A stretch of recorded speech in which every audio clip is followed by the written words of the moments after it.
merci d'être au rendez-vous pour ce nouveau numéro de rencontre.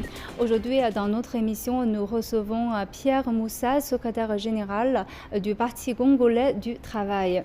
Bonjour Monsieur Moussa, bienvenue dans notre émission. Bonjour. Alors, Bonjour. alors tout d'abord, pouvez-vous nous dresser un état des lieux de la relation actuelle entre la Chine et le Congo? Oh, mais la relation entre la Chine et le Congo se porte très bien.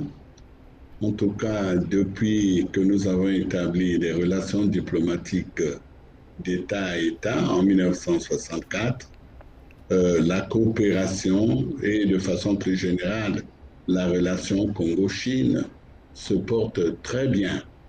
Nous avons vu que ces dernières années ont été marquées par un progrès notable, une intensification de ces relations. Nous avons signé en 2006 un accord de partenariat stratégique qui a été en 2018 élargi, globalisé, et les échanges vont chaque année toujours plus croissants. Donc, de façon générale, nous pouvons dire que la relation entre le Congo et la Chine se porte très bien. Alors, comment se déroulent aujourd'hui les échanges entre votre parti et le Parti communiste chinois? La relation entre le Parti congolais du travail et le Parti communiste chinois, c'est à l'image des relations entre le Congo et la Chine. Je veux dire par là qu'elles sont excellentes. La relation entre les deux parties se porte très bien. Nous répondons toujours positivement à chaque invitation de, du Parti communiste chinois. Ces derniers temps, nous avons participé à toutes les réunions, toutes les conférences que le Parti communiste chinois a organisées. Et en tout cas, je peux vous assurer que cette relation est très bonne. Alors, on voit que cette année marque le centenaire de la fondation du Parti communiste chinois, mais on constate aussi que, en dehors de la Chine, beaucoup d'aspects du Parti communiste chinois sont encore un peu mal connus ou méconnus ou mal compris par le public. Donc vous avez des échanges réguliers avec le Parti communiste chinois, comme vous avez évoqué tout à l'heure. Quelles sont votre compréhension et vos constats sur le Parti communiste chinois en tant que parti politique?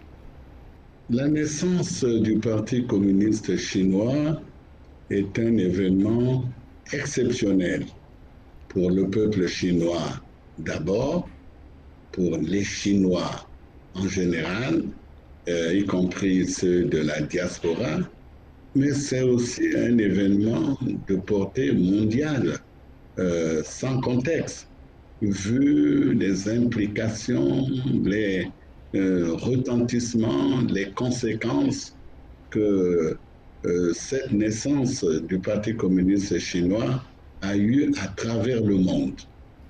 Bien entendu, un parti comme le nôtre, qui est un parti d'essence révolutionnaire, il n'était pas encore né, mais par la suite, sous le feu de la lutte, notre parti apprécie de façon très positive cette naissance et surtout aujourd'hui le 100e anniversaire de la naissance du Parti communiste chinois. Les répercussions à travers le monde sont nombreuses. Beaucoup de pays colonisés ou de mouvements de libération nationale aujourd'hui doivent pour une grande part leur indépendance et grâce au soutien qui a été rendu possible par l'existence du Parti communiste chinois. Et les relations entre le Parti communiste chinois et non pas seulement avec le Parti congolais du travail, mais avec des autres partis révolutionnaires, et y compris même avec les partis réformistes à travers le monde, ont permis que les échanges commerciaux entre la Chine et ces partis-là, donc y compris aussi le nôtre, que les échanges entre les États, les échanges politiques entre les deux partis, entre le Parti congolais du travail et le Parti communiste chinois, mais entre aussi le Parti communiste chinois et les autres partis à travers le monde, comme l'a brillamment démontré le récent colloque entre le Parti communiste chinois et les partis politiques du monde. Donc, sur ce point, je dirais tout simplement que nous, au PCT, nous avons bien sûr une expression positive. Nous avons une opinion très favorable du centième anniversaire du Parti communiste chinois et de l'existence de ce grand parti et qui a permis au peuple chinois de voler de victoire en victoire. Plus précisément, vous avez mentionné le développement de la Chine. Alors, quel rôle, selon vous, le Parti communiste chinois a joué au cours du développement de la Chine? Pour nous, et je crois que pour tout le monde, le Parti communiste chinois est la clé de voûte du système institutionnel, du système politique chinois. Et c'est le Parti communiste chinois qui exerce son leadership sur l'ensemble des institutions politiques chinoises et sur l'ensemble du peuple chinois. C'est sur les recommandations du Parti communiste chinois, sur les décisions du Parti communiste chinois, que se bâtit aujourd'hui la Chine moderne. Donc le Parti communiste chinois est l'inspirateur principal de la politique globale de la Chine. C'est l'inspirateur principal des politiques publiques en Chine. C'est le Parti communiste chinois qui conduit, qui inspire et conduit l'ensemble des réformes qui constituent aujourd'hui les politiques publiques au niveau de ce grand pays. Donc, c'est sous la houlette du Parti communiste chinois que la Chine aujourd'hui se transforme. Donc, c'est ça notre appréciation du rôle de leadership que joue le Parti communiste chinois, sans lequel il n'y aurait peut-être pas les grandes transformations que l'on connaît aujourd'hui. C'est véritablement la clé de voûte du système politique chinois. On va regarder un peu en détail, comme vous avez évoqué tout à l'heure que vous avez participé à beaucoup de colloques et séminaires. Justement, il y avait ce colloque qui avait pour thème la gouvernance axée sur la satisfaction des besoins essentiels des populations et la lutte contre la pauvreté, durant laquelle vous avez beaucoup discuté de la gouvernance avec vos homologues chinois. Alors, quelles sont pour vous les caractéristiques qui marquent le plus ou qui vous a laissé une impression assez particulière en termes de la gouvernance? C'est vrai que nous avons participé tout récemment à ce colloque sur les problèmes de gouvernance axé sur la lutte contre la pauvreté, axé sur les besoins essentiels du peuple. En tout cas, cela nous a beaucoup marqué parce que nous avons trouvé quelques similitudes, quelques ressemblances entre ces thématiques-là, entre ces préoccupations-là, avec les préoccupations du Parti congolais du travail, qui sont d'ailleurs magistralement consignés dans un projet, dans une déclaration sur le projet de société que le président du comité central a tout récemment, en tout cas, rendu public. Ce sont le projet de société du président du comité central du Parti communiste chinois, du Parti communiste congolais, excusez-moi, insiste sur les problèmes de gouvernance.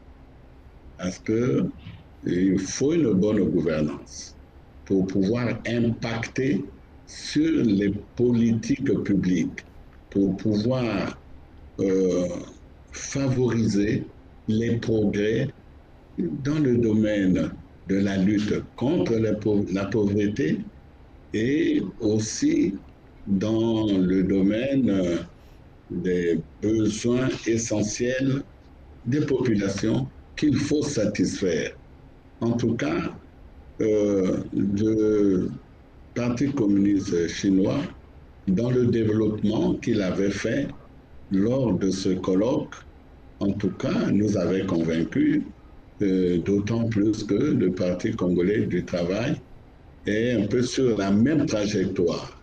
Le Parti congolais du travail appuie le projet de société du président du comité central du Parti congolais du travail, qui lui aussi est axé sur la gouvernance, sur la lutte contre la pauvreté et aussi sur la satisfaction des besoins essentiels des populations. Quelles sont donc vos observations sur la ligne actuelle, la ligne directrice actuelle du Parti communiste chinois, surtout en termes de gouvernance? Bien entendu, nos observations ne peuvent être que très favorables, mais parce que le constat est là, évident. Les résultats parlent par eux-mêmes.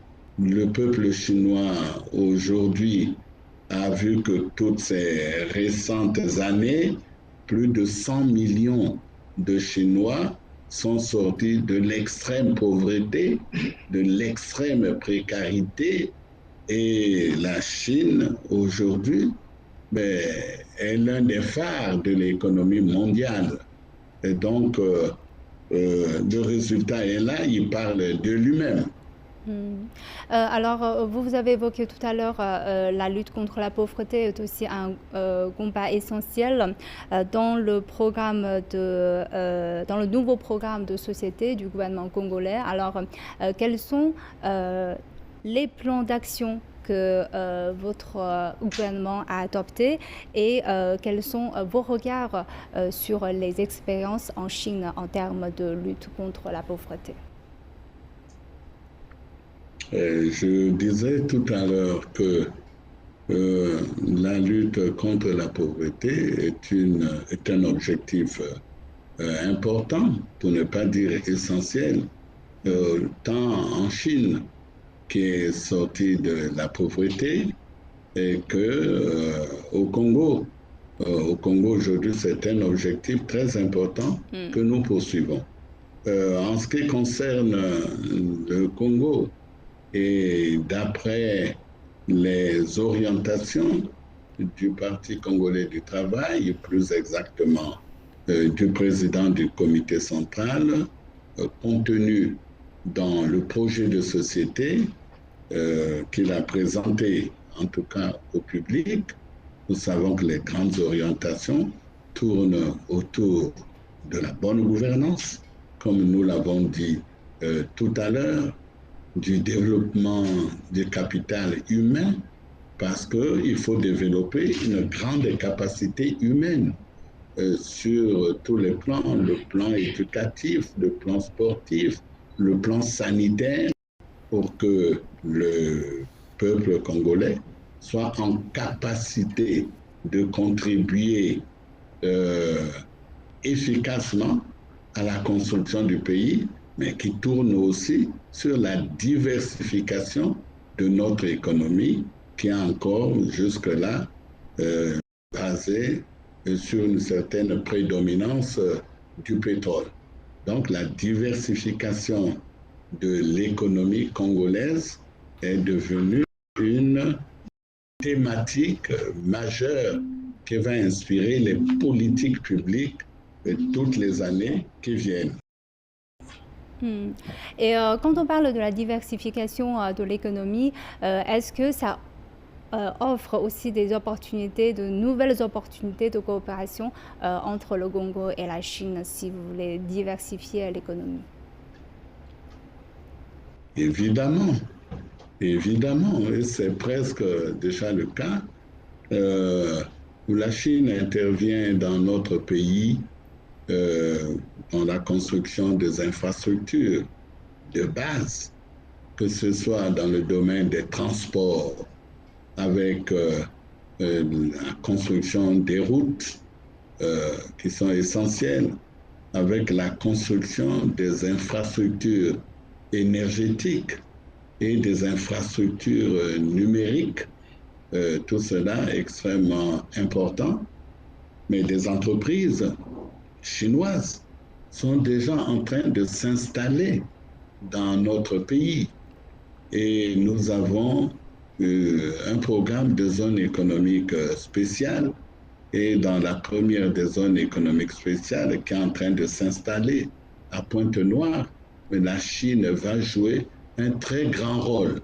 Donc, la diversification de notre économie qui s'incarne dans la multiplication des filières de croissance et aussi dans la multiplication de nouvelles formes d'organisation de la production basées sur des entreprises, qu'elles soient congolaises, qu'elles soient étrangères ou qu'elles soient des entreprises mixtes, des PME, petites et moyennes entreprises congolaises ou étrangères, etc. Cette diversification de l'économie va évidemment engendrer beaucoup d'opportunités qui vont permettre aux relations économiques et commerciales entre la Chine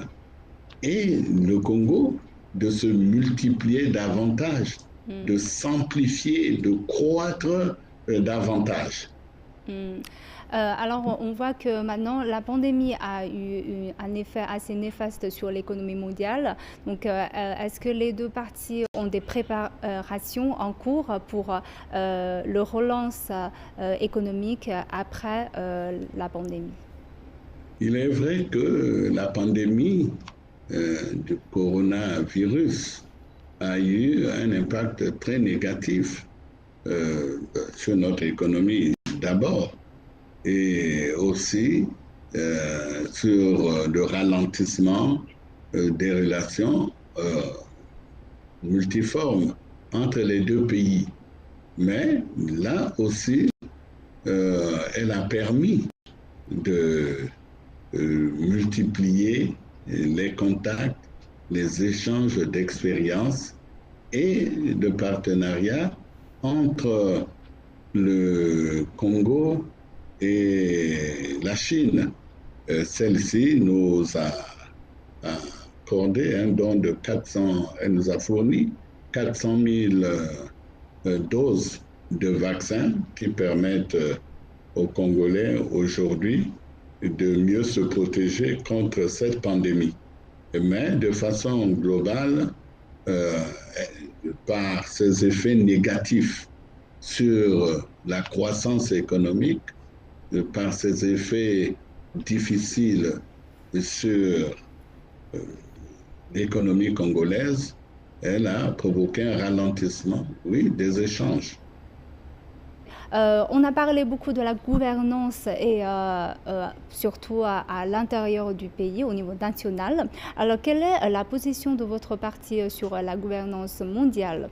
J'ai vu que vous avez dit récemment lors d'un séminaire que, je cite un peu, la Chine développe une forme de coopération basée sur la communauté de destin. Ce modèle impacte la nature de la gouvernance de notre société et mérite d'inspirer les cadres pour l'avenir de l'Afrique et du Congo. Donc, pouvez-vous nous expliquer comment la Chine et l'Afrique et le Congo, bien sûr, peuvent-ils travailler ensemble pour promouvoir un ordre mondial plus équitable et plus juste?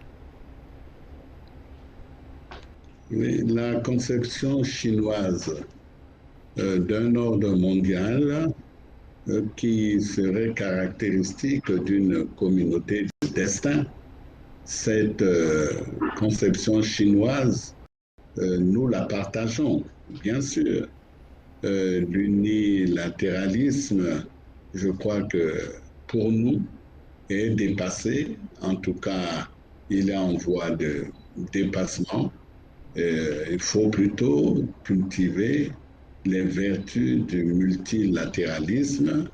Et sur ce point, le Parti congolais du travail, le Parti communiste chinois, qui sont des inspirateurs de part et d'autre de politiques d'État, sont d'accord, ainsi que le gouvernement chinois et le gouvernement congolais sont d'accord sur le fait qu'il faut cultiver des vertus du multilatéralisme. Mais aujourd'hui, la Chine est un acteur majeur de l'édification d'un ordre mondial basé sur des relations gagnant-gagnant. La Chine contribue de façon notable à l'édification d'un monde de paix. Nous le constatons, sans ingérence dans les affaires intérieures des autres, mais au contraire en cultivant la confiance réciproque. Cela est important parce que aujourd'hui, puisque vous parlez de gouvernance mondiale, mais aucun pays, quel qu'il soit, faible ou puissant, riche ou pauvre, ne peut se passer de cet ordre mondial parce que les problèmes qui se posent aujourd'hui au monde nécessitent pour beaucoup mais un consensus au niveau mondial. Je vais vous prendre ne serait-ce que deux cas. Par exemple, le dérèglement climatique. Un seul pays ne peut pas lutter, n'est-ce pas, contre ce dérèglement climatique, contre le réchauffement climatique. Il faut un consensus mondial, il faut une contribution mondiale et par conséquent, la nécessité d'opérer des régulations au niveau mondial. Il faut donc un consensus. Le deuxième problème qui devrait se résoudre, à mon avis, par le développement d'un ordre mondial basé sur une communauté de destin, et c'est la lutte contre le terrorisme. Un pays seul aujourd'hui ne peut pas s'arroger le pouvoir de régler à lui seul cette question de lutte contre le terrorisme. Il faut des connexions à l'échelle mondiale, il faut un consensus à l'échelle mondiale pour poser des jalons, créer des jalons qui permettent de créer un ordre économique plus pacifique dans le monde, plus serein et plus porteur d'espérance pour l'humanité. Donc, oui, l'édification d'un ordre mondial qui soit débarrassé de l'unilatéralisme est un impératif vital pour l'ensemble de l'humanité. Et nous devons féliciter la Chine pour sa contribution justement à la mise en place de cet ordre mondial défini essentiellement par des intérêts réciproques. Alors, pour conclure, pouvez-vous nous partager un peu vos attentes envers le futur dans la relation entre la Chine et le Congo et les échanges entre votre parti et le Parti communiste chinois? Le futur des échanges entre le Congo et la Chine me paraît se présenter sur de bons auspices. D'abord, les deux pays ont les mêmes approches sur les questions internationales, basées sur, comme je le disais tout à l'heure, sur la coopération gagnant-gagnant, sur un ordre mondial de solidarité entre les divers peuples et sur la prévalence du multilatéralisme sur l'unilatéralisme. Donc, dans la mesure où ces valeurs sont portées à la fois par le Parti communiste chinois et le gouvernement chinois, ayant à sa tête le camarade Xi Jinping, et d'un côté par le Parti congolais du travail et le gouvernement congolais, ayant à leur tête le camarade Denis Sassou Nguesso. Donc, dans la mesure où nous portons ces valeurs communes, ces convictions communes, nous pensons que le futur des relations entre le Congo et la Chine est un futur prometteur. Et de toute façon, d'ores et déjà, les deux partis et les deux gouvernements sont en train de travailler déjà sur les projets du futur.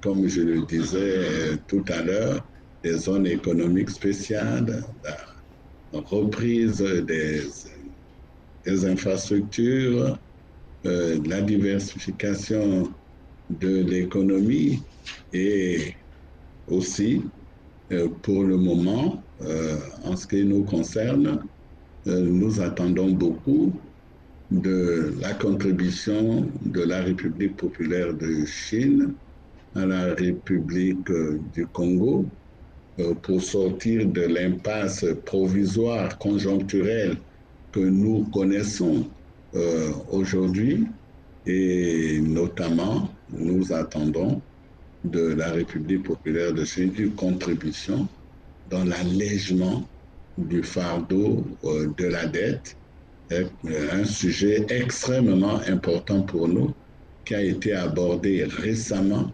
par les deux présidents, Denis Sassou Nguesso et Xi Jinping. Je vous remercie, Monsieur Moussa. Merci d'être avec nous. Je vous remercie d'avoir suivi notre discussion. À la prochaine.